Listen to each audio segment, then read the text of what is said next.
El examen sistemático de aeronaves enemigas capturadas se había convertido en una función crítica del Servicio de Inteligencia Técnica de la Luftwaffe. En el Centro de Pruebas Aéreas Rechin, el principal centro de evaluación y pruebas de aeronaves del Reich, equipos de ingenieros y pilotos trabajaban para comprender cada ventaja que poseían los aliados en la guerra aérea. Lo que descubrieron a principios de la primavera de 1944 alteraría fundamentalmente su comprensión de la capacidad industrial estadounidense y el futuro de la guerra aérea sobre Alemania. El P-51 Mustang capturado llegó a Rechin el 6 de marzo de 1944, transportado por ferrocarril desde un sitio de accidente cerca de Brandeburgo. El avión había sido derribado 2 días antes durante la primera misión de escolta de cazas estadounidenses a Berlín. El piloto no había sobrevivido al impacto, pero el fuselaje permaneció en gran parte intacto, proporcionando al personal técnico alemán su ejemplo más completo hasta el momento del avión que estaba cambiando rápidamente el equilibrio del poder aéreo sobre el Reich. Hermann von der Lieth-Thomsen, quien servía en desarrollo de aeronaves y más tarde comandaría el Kampfgeschwader 200, supervisó el examen inicial. Las cartas de navegación del joven piloto estadounidense, todavía en la cabina, mostraban la ruta desde un aeródromo en Debden, Inglaterra, hasta Berlín y de regreso, una distancia de más de 1000 millas de ida y vuelta. La evaluación técnica comenzó de inmediato. La inteligencia alemana había estado rastreando informes de mayor actividad de cazas estadounidenses en lo profundo del territorio alemán, pero la evaluación oficial seguía siendo que los cazas monomotores carecían del alcance suficiente para escoltar bombarderos hasta Berlín. La distancia desde las bases inglesas hasta la capital alemana medía aproximadamente 560 millas en un sentido. Los aviones de caza estándar, incluso con tanques de combustible externos, no podían transportar suficiente combustible para tal misión mientras mantenían la capacidad de combate. Esta evaluación se había basado en el análisis de los P-47 Thunderbolts y P-38 Lightnings capturados anteriormente. Ambos habían demostrado una penetración limitada en el espacio aéreo alemán antes de que las limitaciones de combustible los obligaran a regresar. Los eventos del 4 y 6 de marzo de 1944 habían destrozado estas suposiciones. El 4 de marzo, los P-51 Mustang del cuarto grupo de cazas, volando su primera misión en el nuevo avión después de hacer la transición desde los P-47 apenas días antes, habían escoltado una pequeña fuerza de bombarderos hasta Berlín. Los problemas meteorológicos y de comunicación limitaron la efectividad de esta primera misión con solo 32 bombarderos alcanzando el objetivo. Pero la importancia era inconfundible. Los cazas monomotores estadounidenses habían llegado a Berlín, participado en combate y regresado a Inglaterra. 2 días después, el 6 de marzo, aproximadamente 660 bombarderos atacaron Berlín a plena luz del día, escoltados por más de 150 P-51 Mustang junto con grupos de P-38 Lightning y P-47 Thunderbolt. Los cazas de escolta enfrentaron a los interceptores de la Luftwaffe sobre la capital alemana y acompañaron a los bombarderos a caza. Esto no era una casualidad o una penetración única. Los estadounidenses habían resuelto el problema del caza de escolta. El general mayor Adolf Galland, general der Jagdflieger y uno de los haces de caza más exitosos de Alemania con más de 100 victorias, había volado misiones de combate durante este periodo a pesar de su posición administrativa. Encontró formaciones de P-51 sobre Alemania e inmediatamente reconoció las implicaciones. Sus evaluaciones de combate presentadas a través de canales oficiales señalaban que los cazas estadounidenses operaban con plena capacidad de combate sobre Berlín, atacando agresivamente sin comportamiento aparente de conservación de combustible. No estaban volando en los límites de su alcance. Tenían reservas. Esto contradecía todo lo que la inteligencia de la Luftwaffe creía sobre las capacidades de los cazas estadounidenses. Los informes de Galland enfatizaban el rendimiento superior del 51 a gran altitud donde superaba tanto al Messerschmitt Bf 109 como al Focke-Wulf FW 190 en velocidad y maniobrabilidad por encima de los 20.000 pies. El examen técnico en Rechin se centró primero en determinar cómo los estadounidenses habían logrado este alcance. El equipo de evaluación midió la capacidad de combustible interno del P-51B. El avión presentaba 2 tanques de ala, cada uno con capacidad para 92 galones de combustible de aviación para un total de 184 galones en las alas. Además, el fuselaje contenía un tanque de combustible de 85 galones posicionado directamente detrás de la cabina. Este tanque del fuselaje había sido una adición relativamente reciente al diseño del P-51B incorporada durante la producción para extender el alcance.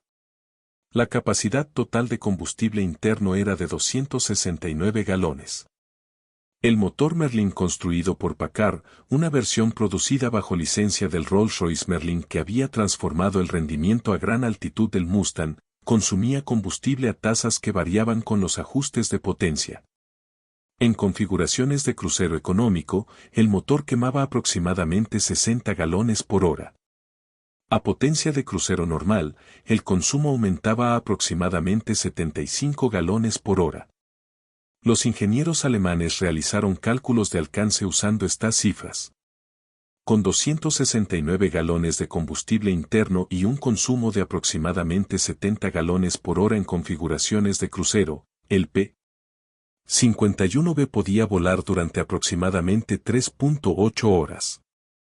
A la velocidad de crucero del avión de aproximadamente 300 millas por hora, esto producía un alcance máximo de 1.140 millas.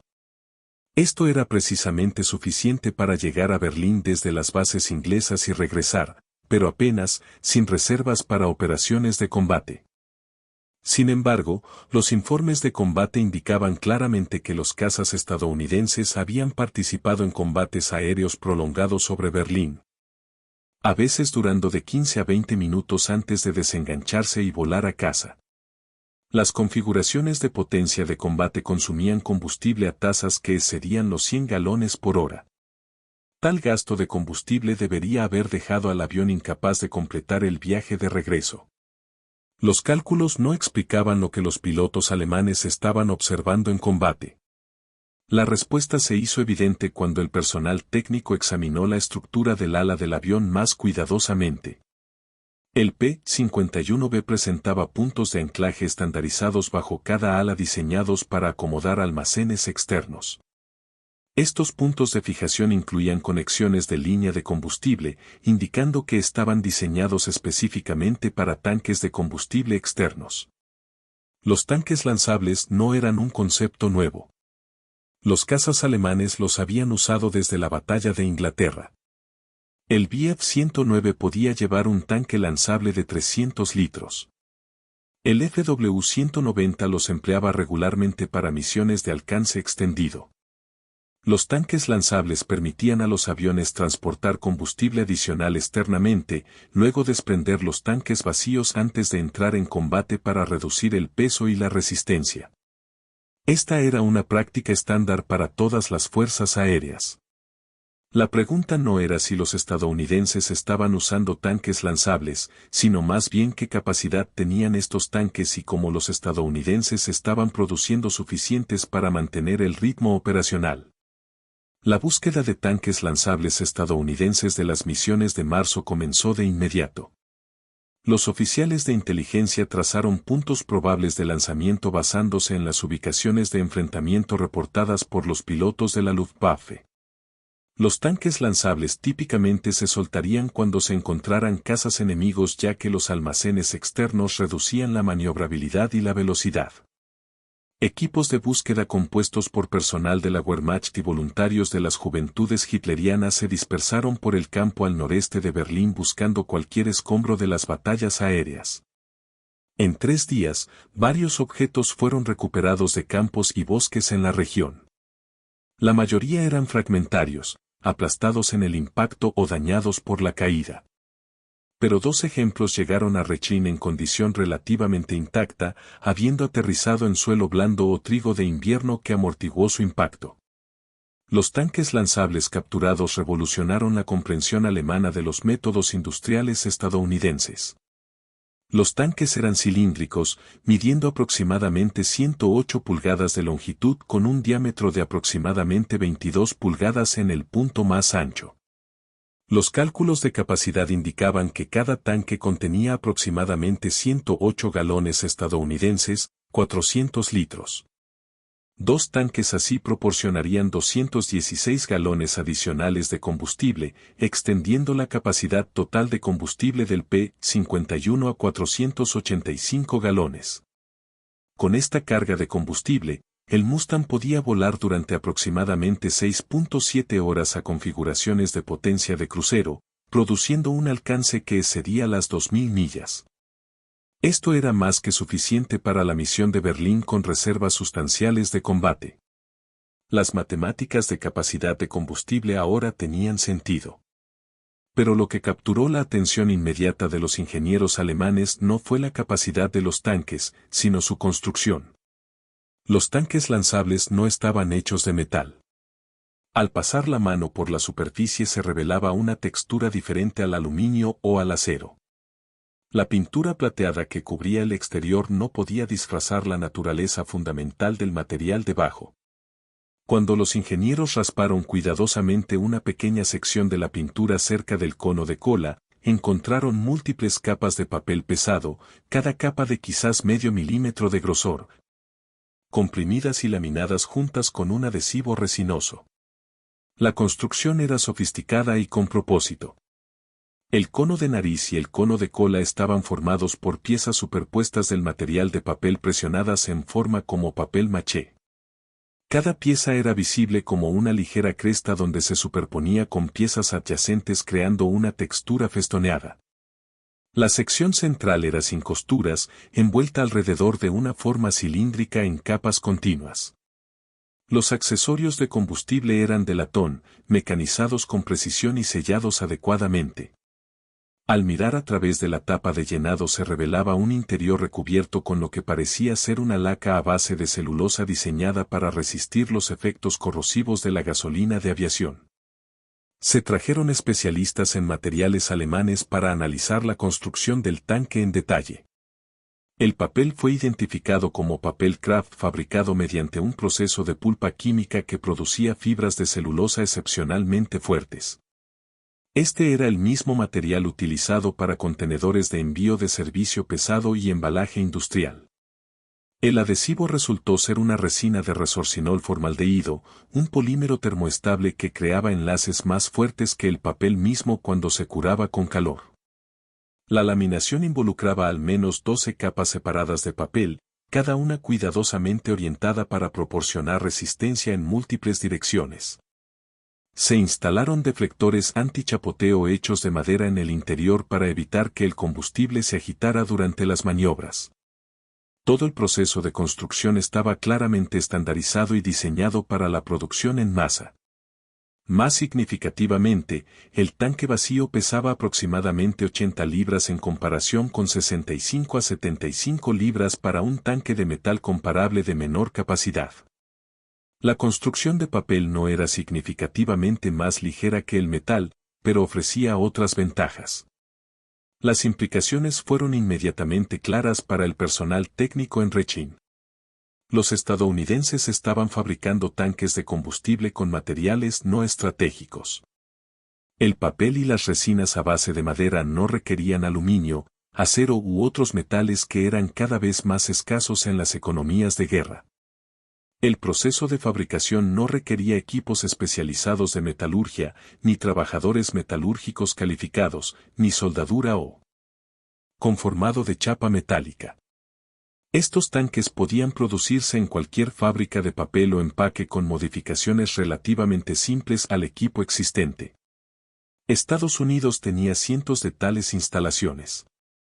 Si incluso un pequeño porcentaje de la producción de papel estadounidense se hubiera convertido a la fabricación de tanques lanzables, la producción podría alcanzar miles de unidades por semana. Los tanques parecían no tener números de serie, ni marcas de fabricante, nada que indicara producción limitada. Eran artículos de consumo, producidos en masa y completamente desechables. Los oficiales de inteligencia comenzaron a investigar la capacidad de la industria papelera estadounidense. Estados Unidos producía aproximadamente 12 millones de toneladas de papel anualmente antes de la guerra, con la producción aumentando durante la movilización en tiempos de guerra. Convertir incluso el 1% de esta capacidad a la producción de tanques lanzables produciría más de 100.000 tanques por mes, excediendo con creces cualquier requisito plausible para las operaciones del P-51. La restricción real no serían los materiales, sino la disponibilidad de equipo de fabricación y mano de obra para ensamblar los tanques. Pero este era precisamente el tipo de fabricación que podía ser realizada por trabajadores semicalificados después de un entrenamiento mínimo. Los tanques de papel representaban eficiencia industrial y optimización de recursos en una escala que los planificadores alemanes encontraban difícil de comprender. Un análisis adicional reveló detalles adicionales sobre el diseño y uso de los tanques de papel. Los tanques eran estrictamente artículos de un solo uso. El adhesivo de resorcinol, aunque creaba enlaces fuertes cuando se curaba, se disolvía lentamente por el contacto prolongado con la gasolina de aviación. Los informes de inteligencia y el interrogatorio de tripulaciones aéreas estadounidenses capturadas indicaban que los tanques de papel tenían que llenarse inmediatamente antes del vuelo y no podían almacenarse llenos durante más de unas pocas horas sin desarrollar fugas. Esta no era una limitación que afectara el uso operacional. Los cazas se reabastecían de combustible como parte de su preparación previa al vuelo. Los tanques se usarían durante unas pocas horas durante la misión, luego se desecharían. La naturaleza de un solo uso en realidad simplificaba la logística. No había necesidad de recuperar y reutilizar los tanques. No había necesidad de limpieza, inspección o mantenimiento. Eran desechables por diseño. La evaluación alemana también notó el código de colores de los tanques. Los tanques lanzables de papel estaban pintados de plateado, mientras que los tanques de metal utilizados por las fuerzas estadounidenses estaban pintados de gris. Esta distinción de color permitía a las tripulaciones de tierra identificar rápidamente los tipos de tanques durante las operaciones de reabastecimiento. El acabado plateado en los tanques de papel también ayudaba a reflejar el calor solar, reduciendo la evaporación de combustible y los problemas de presión de vapor a gran altitud. Cada aspecto del diseño reflejaba una optimización de ingeniería sistemática para la producción en masa y el uso en el campo. A finales de marzo de 1944, la inteligencia alemana había rastreado el origen de los tanques lanzables de papel hasta el desarrollo británico. El Ministerio del Aire en Londres había encargado el desarrollo de tanques de combustible de papel impregnado en 1943 para conservar metales estratégicos, particularmente aluminio. La corporación Bockwater Scott, utilizando experiencia en fabricación de papel, desarrolló el proceso de producción. Los tanques entraron en servicio con los escuadrones de cazas de la RAF a finales de 1943. Las fuerzas estadounidenses adoptaron rápidamente el diseño con múltiples fabricantes tanto en Gran Bretaña como en Estados Unidos, produciendo tanques para uso de los grupos de cazas de la USAF. La innovación había sido impulsada por la escasez de recursos británicos, pero estaba siendo explotada a escala masiva por la capacidad industrial estadounidense. Las implicaciones más amplias se extendían mucho más allá de los tanques de combustible. El personal técnico alemán comenzó una revisión sistemática del equipo estadounidense capturado, buscando otros ejemplos de innovación industrial y técnicas de producción en masa. Los resultados pintaron un cuadro consistente. El equipo estadounidense no siempre era tecnológicamente superior a los equivalentes alemanes en términos de rendimiento de componentes individuales. La óptica alemana era a menudo mejor. Las armas pequeñas alemanas eran a menudo más sofisticadas en diseño. La metalurgia del blindaje alemán era en algunos aspectos más avanzada. Pero el equipo estadounidense era consistentemente mejor fabricado, más estandarizado, más confiable y disponible en cantidades mucho mayores. El enfoque estadounidense priorizaba la producibilidad sobre la perfección. Los componentes estaban diseñados desde el principio para la producción en masa por trabajadores semi-calificados utilizando herramientas estandarizadas. Las piezas eran intercambiables entre unidades sin ajuste manual. Los métodos de línea de ensamblaje reducían el tiempo de producción y aumentaban la producción. El contraste con los métodos de producción alemanes era marcado. Las armas y equipos alemanes eran a menudo obras maestras técnicas ajustadas a mano por artesanos calificados. Un tanque o motor de avión alemán representaba el pico de la ingeniería de precisión. Pero construir tal equipo requería mano de obra calificada, herramientas especializadas y tiempo significativo por unidad. Las tasas de producción estaban limitadas por la disponibilidad de maestros artesanos y equipos de fabricación de precisión. Los alemanes construían artículos superiores individuales. Los estadounidenses construían artículos adecuados en cantidad abrumadora. En la guerra industrial, la cantidad había demostrado ser decisiva. El análisis de la producción del P-51 Mustang ilustraba este principio. North American Aviation había diseñado el prototipo original del Mustang en respuesta a un requisito británico en 1940. El prototipo NA-73X se completó solo 117 días después de firmar el contrato, uno de los ciclos más rápidos de diseño a prototipo en la historia de la aviación. El primer vuelo ocurrió el 26 de octubre de 1940. Para 1944, North American estaba produciendo variantes del P-51 en 2 instalaciones. La planta de Inglewood en California promediaba aproximadamente 364 Mustangs por mes durante los periodos de producción máxima. La planta de Dallas contribuía con producción adicional. La producción combinada en ambas instalaciones alcanzó un promedio de aproximadamente 574 P-51 por mes durante 1944. Con la producción acelerándose durante todo el año. La producción mensual máxima alcanzaría 881 aviones en enero de 1945.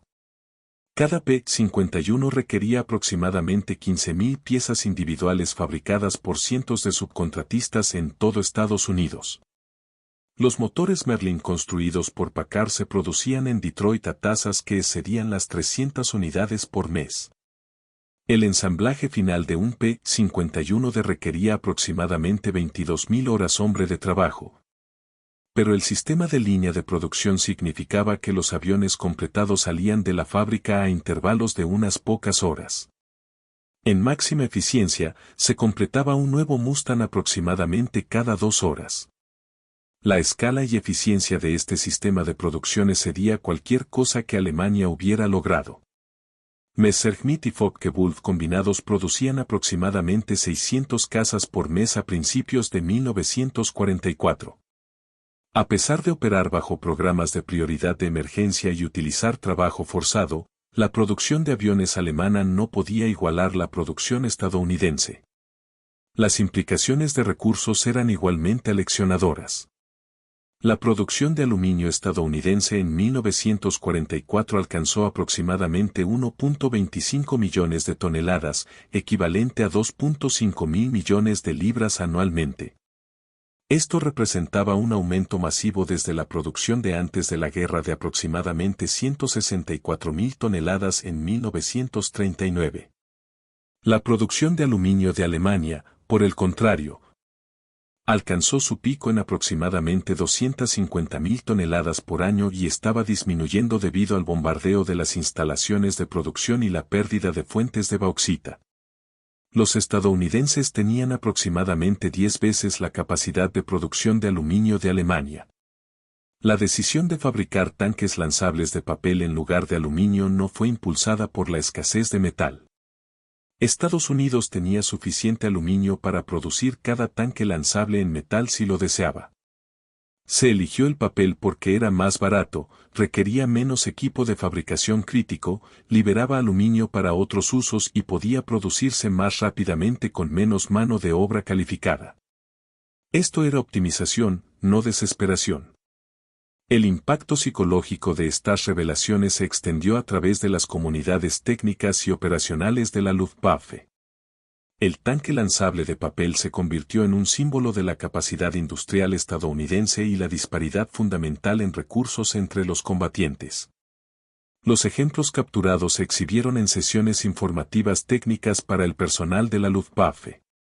A los pilotos que hacían la transición a unidades de caza se les mostraban los tanques y se les pedía que calcularan las implicaciones para las tácticas de combate. El mensaje era claro.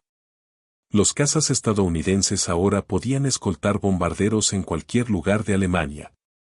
La estrategia defensiva anterior de esperar a que los cazas aliados alcanzaran sus límites de combustible y regresaran era obsoleta. Los cazas de la Luftwaffe tendrían que enfrentar a las escoltas para llegar a los bombarderos y esos enfrentamientos costarían aviones y pilotos a tasas que Alemania no podía sostener.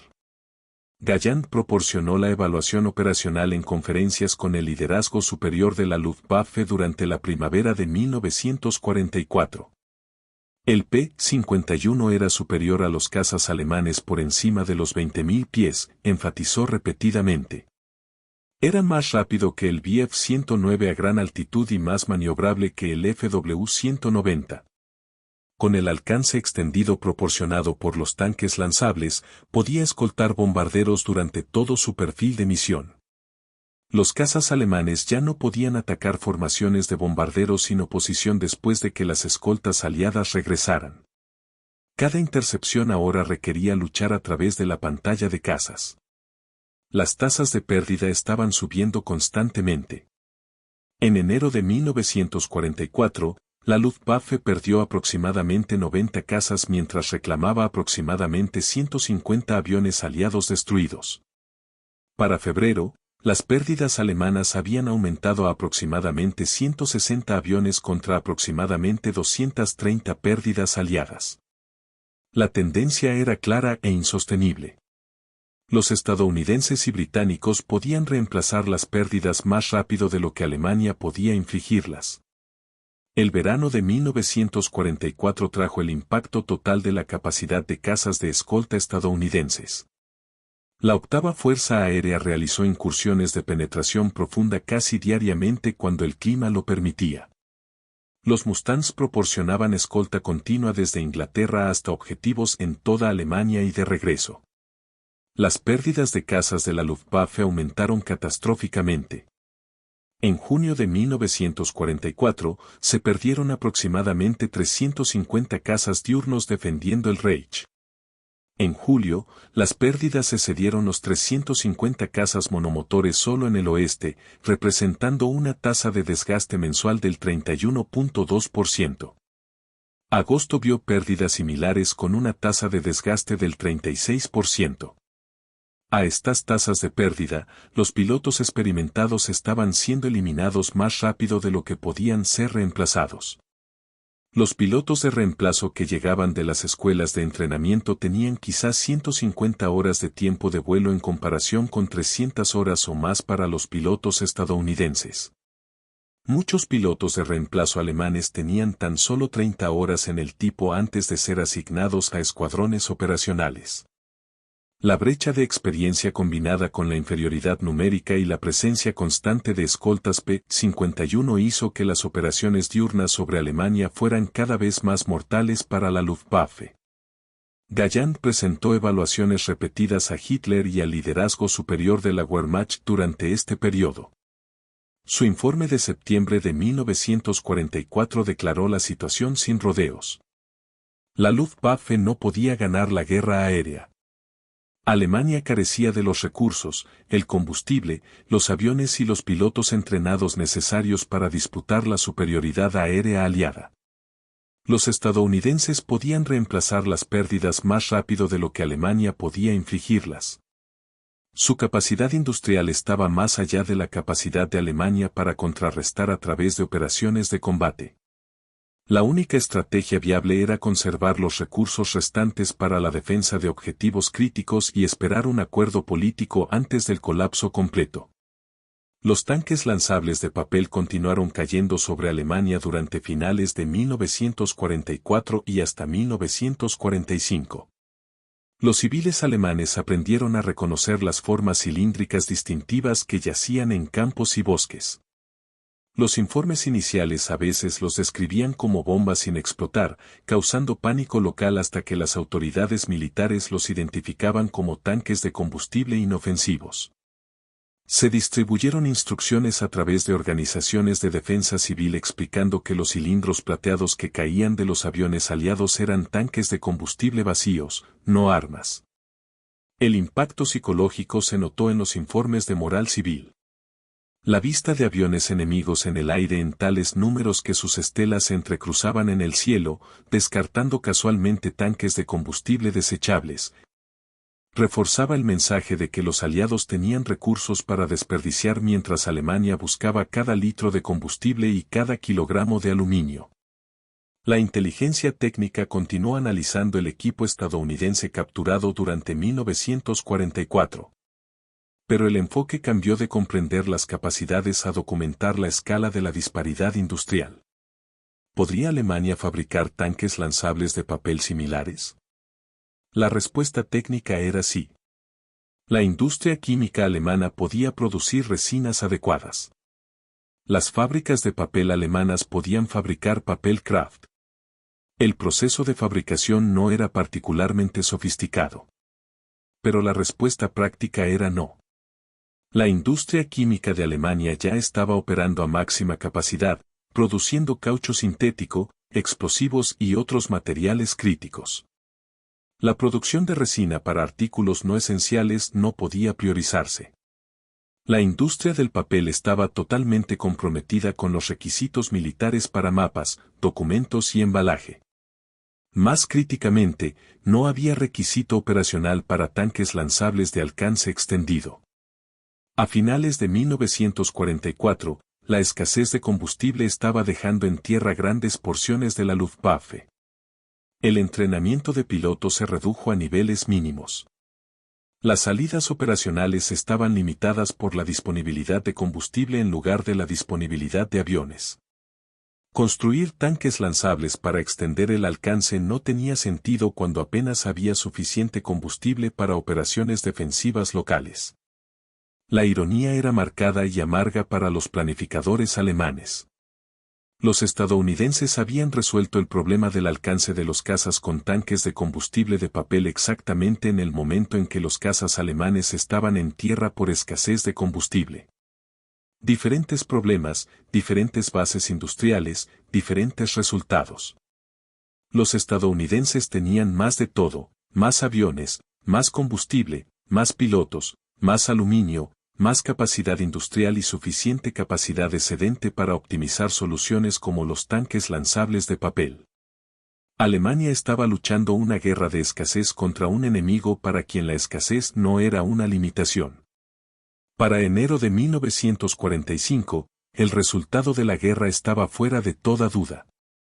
Las fuerzas soviéticas se acercaban al río Oder, a menos de 50 millas de Berlín. Las fuerzas aliadas occidentales se habían recuperado de la ofensiva de las Ardenas y estaban avanzando hacia el Rin. La Luftwaffe solo podía montar resistencia esporádica limitada por la disponibilidad de combustible y las pérdidas de pilotos. El estudio sistemático del equipo estadounidense continuó en Rechin, pero se había convertido en un ejercicio académico. Los hallazgos se documentaron para el registro histórico, pero ya no podían influir en el resultado de la guerra. El análisis exhaustivo final del P-51 y sus tanques lanzables se preparó a finales de enero de 1945. El informe documentó cada aspecto técnico de la capacidad de alcance del Mustang, los métodos y materiales de construcción del tanque lanzable, las estimaciones de producción y las implicaciones operacionales. La conclusión fue inequívoca: el P-51 Mustang equipado con tanques lanzables de papel desechables fabricados con materiales no estratégicos ha hecho indefendible el corazón de Alemania contra el bombardeo diurno estadounidense. Alemania carece de la capacidad industrial para igualar la producción de cazas estadounidenses, el combustible para sostener operaciones de combate a la escala requerida y los pilotos entrenados para reemplazar las pérdidas a las tasas de desgaste actuales. El informe fue archivado en los archivos del Ministerio del Aire del Reich a finales de enero de 1945. Si el liderazgo superior lo leyó es desconocido.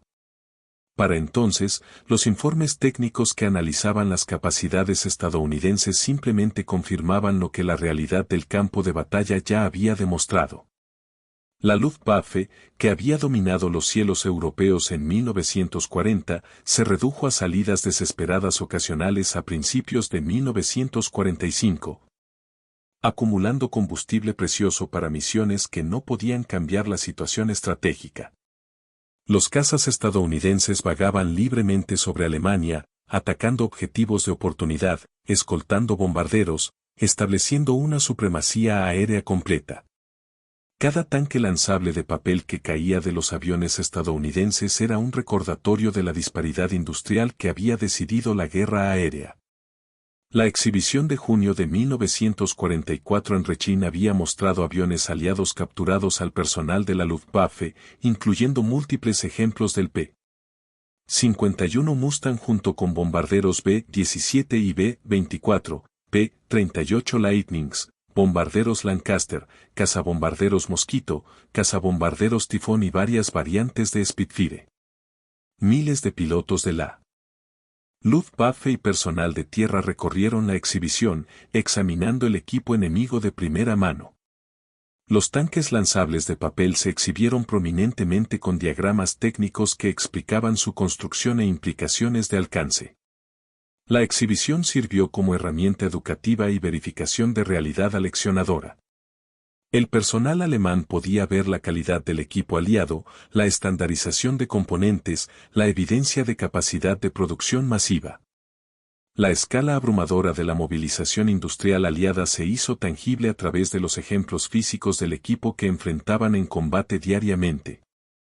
El Kampfgeschwader 200, la unidad de la Luftwaffe responsable de operaciones especiales, incluyendo volar aviones aliados capturados, operó varios P-51 durante 1944. Estos aviones se utilizaron para vuelos de evaluación, permitiendo a los pilotos de prueba de la Luftwaffe experimentar de primera mano las características de rendimiento que hacían del Mustang un caza tan efectivo.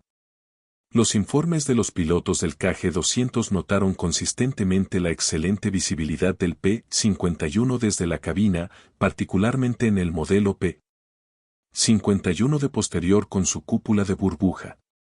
El avión era estable en vuelo, receptivo a los controles y poseía un excelente rendimiento a gran altitud. El motor Merlin proporcionaba potencia suave y confiable en todo el envolvente operativo. Más significativamente, el alcance y la resistencia eran extraordinarios para un caza monomotor. Con combustible interno completo y tanques lanzables, el P-51 podía permanecer en el aire durante más de 6 horas, volando misiones que habrían sido imposibles para los cazas monomotores alemanes. Incluso con tanques externos. La comprensión técnica obtenida en Rechín contribuyó a las tácticas defensivas alemanas en el último año de la guerra. Reconociendo que los cazas estadounidenses podían escoltar bombarderos durante sus misiones, los controladores de cazas de la Luftwaffe intentaron concentrar fuerzas en puntos específicos para lograr superioridad local. Esto requería coordinación y tiempo cuidadosos ya que las unidades alemanas dispersas tenían que reunirse en ubicaciones designadas para crear formaciones lo suficientemente grandes como para tener una oportunidad contra las corrientes de bombarderos fuertemente escoltadas. Las limitaciones de combustible y las dificultades de comunicación a menudo impedían una concentración exitosa. Incluso cuando los cazas alemanes lograban posiciones favorables, la presencia de escoltas P-51 hacía que los ataques a las formaciones de bombarderos fueran extremadamente costosos. La situación táctica había cambiado fundamentalmente. En 1943, las formaciones de bombarderos sin escolta o mal escoltadas habían sufrido pérdidas catastróficas. Para mediados de 1944, los cazas alemanes que intentaban alcanzar los bombarderos sufrían las pérdidas catastróficas.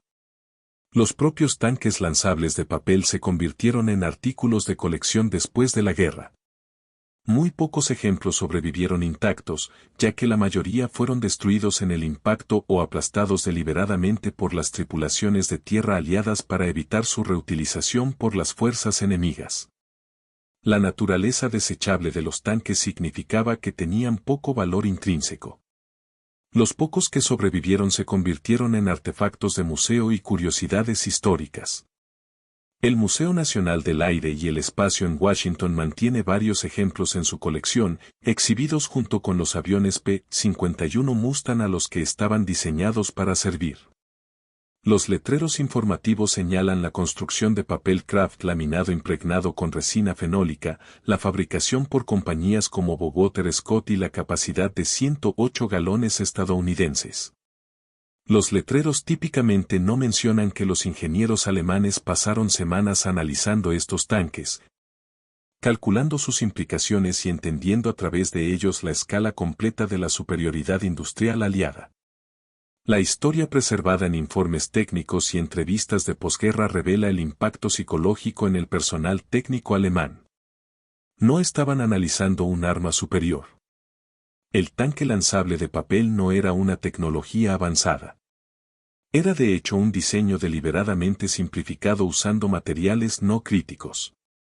Pero esa misma simplicidad llevaba un mensaje más devastador que cualquier sofisticación técnica podría haber transmitido.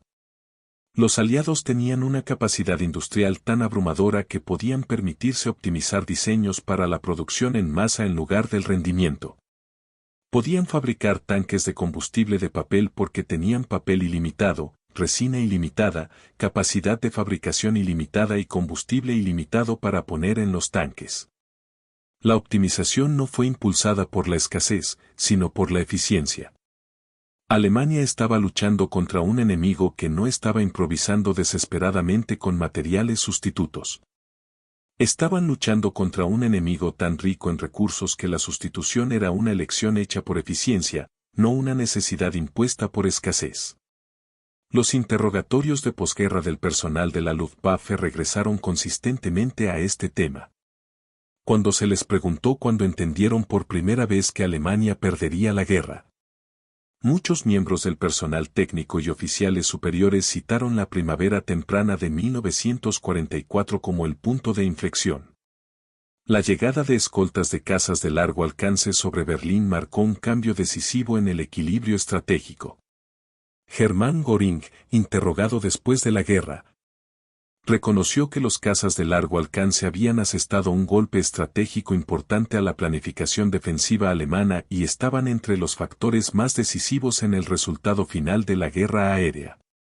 Si bien la cita específica sobre los Mustangs sobre Berlín permanece sin verificar en fuentes primarias, las declaraciones de posguerra de Göring reconocieron consistentemente que la superioridad aérea aliada, hecha posible por cazas de escolta de largo alcance, había sido decisiva en la derrota de Alemania.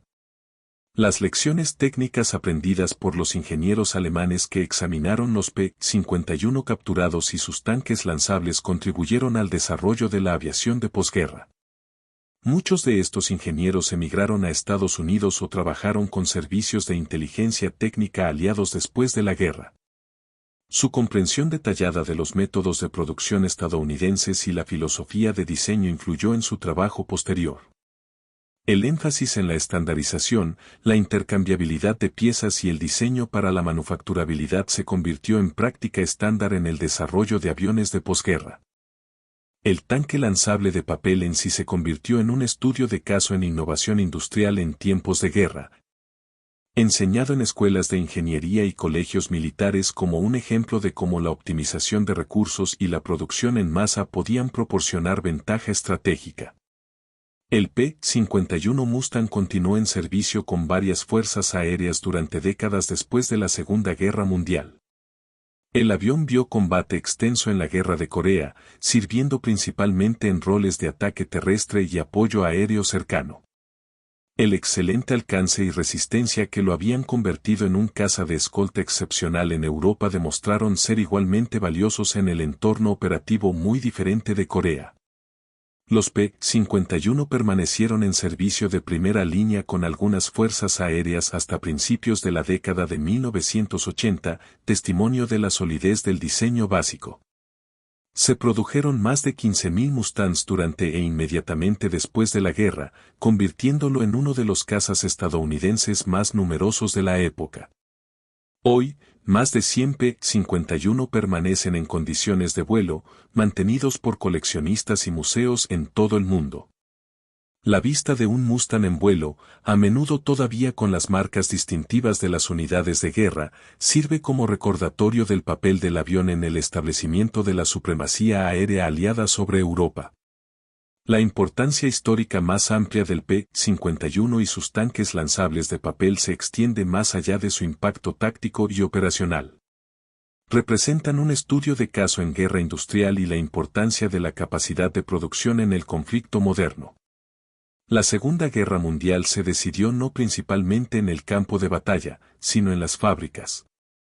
El lado que podía producir más armas, más municiones, más aviones, más vehículos y más suministros más rápido de lo que se consumían en combate tenía una ventaja decisiva. Estados Unidos logró una movilización industrial en una escala sin precedentes en la historia. La producción máxima en tiempos de guerra en 1943 a 1944 vio a las fábricas estadounidenses produciendo aviones a tasas que excedían los 50.000 por año. Barcos a tasas de múltiples buques por día y municiones en cantidades medidas en miles de millones de rondas. Esta producción industrial apoyó no solo a las fuerzas estadounidenses, sino que también suministró cantidades sustanciales de equipo a Gran Bretaña, la Unión Soviética y otras naciones aliadas a través del préstamo y arriendo. Alemania, a pesar de poseer capacidad industrial significativa y experiencia técnica, no podía igualar la producción aliada. Las razones eran múltiples: base industrial más pequeña, bombardeo estratégico de instalaciones de producción, pérdida de acceso a materias primas a medida que se perdía territorio, desviación de recursos a prioridades competitivas e ineficiencias en organización y planificación. Pero quizás más fundamentalmente, Alemania estaba luchando contra una coalición cuya capacidad industrial combinada era varias veces mayor que la suya. La adición del poder industrial estadounidense a la causa aliada en 1942 a 1943 hizo inevitable la derrota del eje una vez que esa capacidad industrial alcanzó la movilización completa. Los tanques lanzables de papel que caían sobre Alemania en 1944 a 1945 simbolizaban esta realidad industrial en una forma tan simple y tan cruda que su mensaje no podía ser malinterpretado. El examen del equipo estadounidense capturado por los servicios de inteligencia técnica alemanes había sido sistemático y profesional durante toda la guerra. Instalaciones como Rechin mantenían registros detallados de pruebas de rendimiento, análisis de materiales y evaluaciones técnicas. Estos documentos, muchos de los cuales sobrevivieron a la guerra en varios archivos, proporcionan información histórica valiosa sobre cómo cada lado veía las capacidades del otro. Las evaluaciones alemanas del equipo estadounidense eran generalmente precisas en términos técnicos. Identificaron correctamente las fortalezas y debilidades de los aviones, vehículos y armas estadounidenses. Donde el análisis alemán falló no fue en comprender artículos individuales, sino en comprender la escala de la producción estadounidense y las implicaciones de esa escala para el resultado de la guerra. Un solo P-51 Mustang era un muy buen avión de caza. 10.000 P-51 Mustangs representaban una superioridad aérea que ninguna habilidad táctica o innovación técnica podía superar. La historia de los ingenieros alemanes examinando tanques lanzables de papel en Rechin en marzo de 1944 es en última instancia una historia sobre la naturaleza de la guerra industrial. Demuestra que en conflictos entre naciones industrializadas, la capacidad de producción se vuelve tan importante como la destreza en el campo de batalla. El lado que puede construir más rápido y más eficientemente tiene ventajas que la excelencia táctica y operacional no puede compensar completamente. Esta lección, aprendida a gran costo por Alemania y Japón en la Segunda Guerra Mundial, influyó en la planificación militar durante toda la Guerra Fría y continúa informando el pensamiento estratégico hoy. La capacidad de mantener la producción de sistemas de armas avanzados, mantener las cadenas de suministro bajo estrés, Entrenar personal más rápido de lo que se pierde en combate y superar la producción de un oponente durante periodos prolongados sigue siendo tan crítica ahora como lo era en 1944. Las misiones de marzo de 1944 a Berlín, las primeras en ser escoltadas todo el camino por cazas monomotores, marcaron un punto de inflexión decisivo en la guerra aérea sobre Europa. A partir de ese momento, ningún objetivo en Alemania estaba fuera del alcance de los bombarderos estadounidenses con escolta de cazas.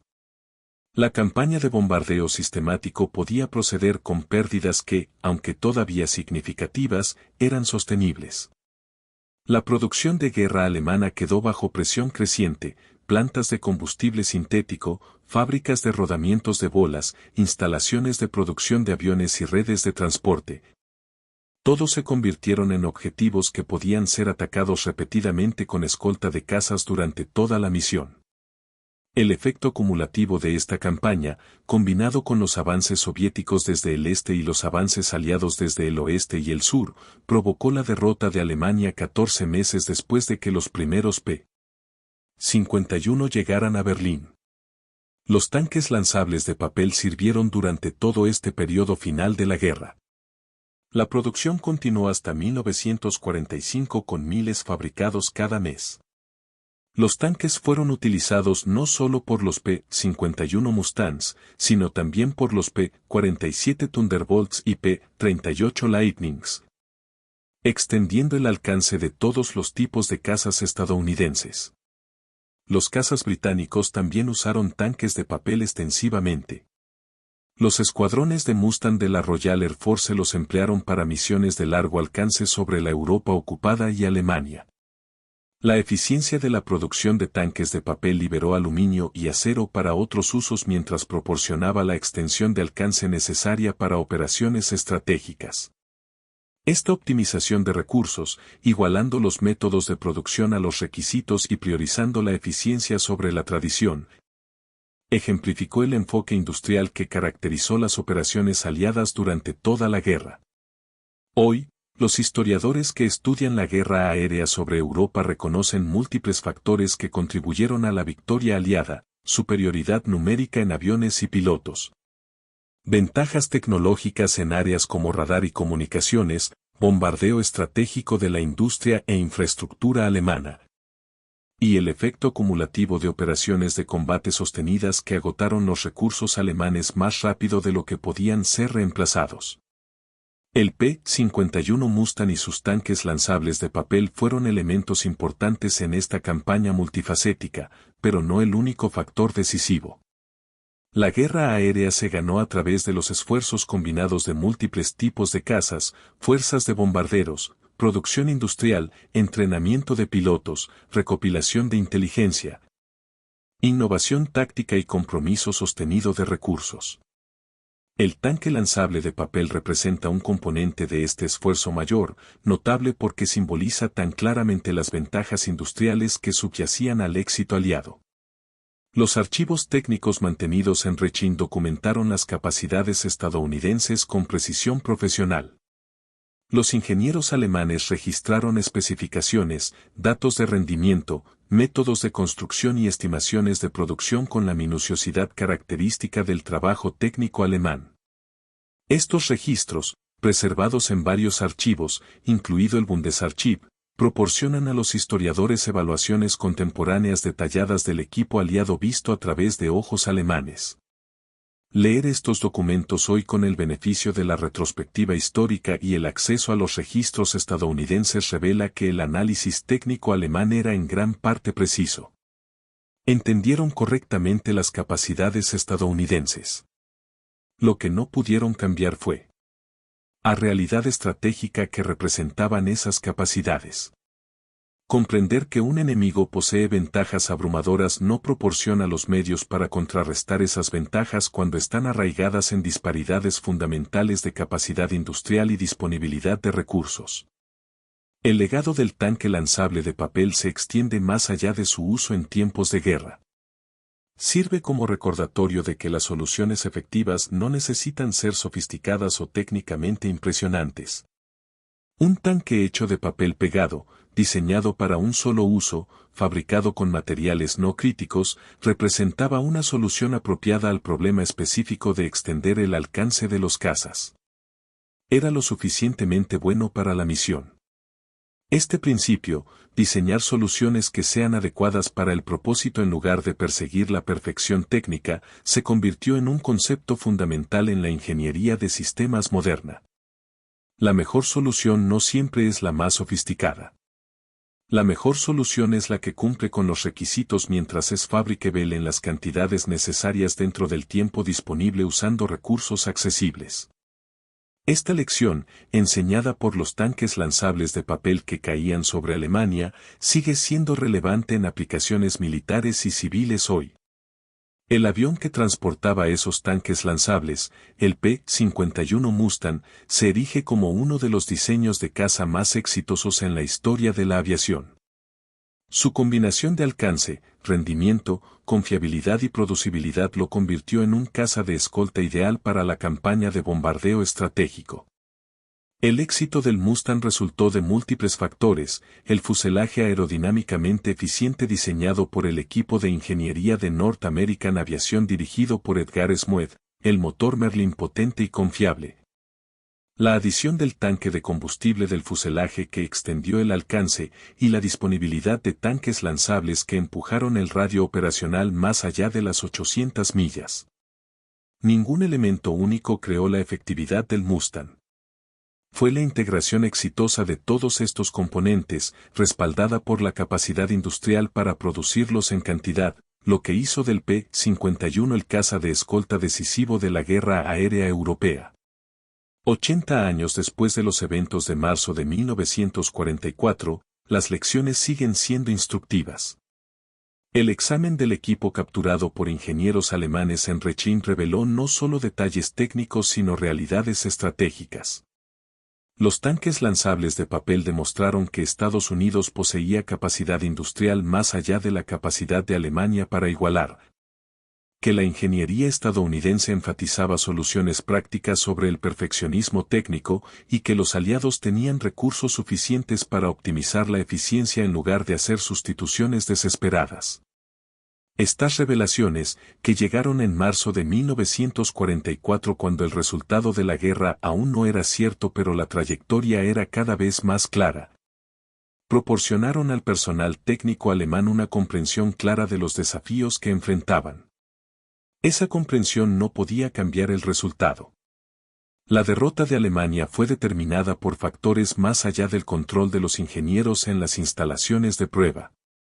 Pero la historia de esos ingenieros examinando cilindros de papel craft pegado, calculando capacidades de combustible y reconociendo las implicaciones para la guerra aérea proporciona información sobre cómo la capacidad industrial determina el resultado de los conflictos modernos.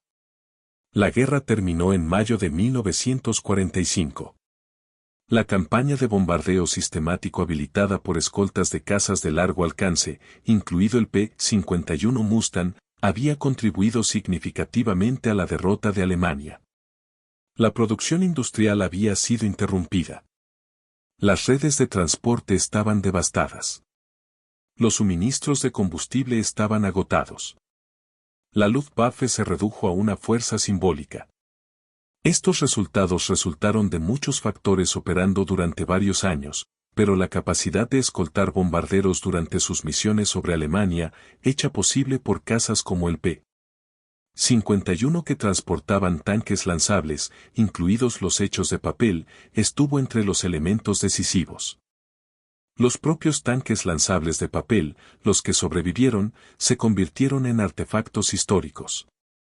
Algunos encontraron su camino a los museos. La mayoría fueron destruidos o descartados.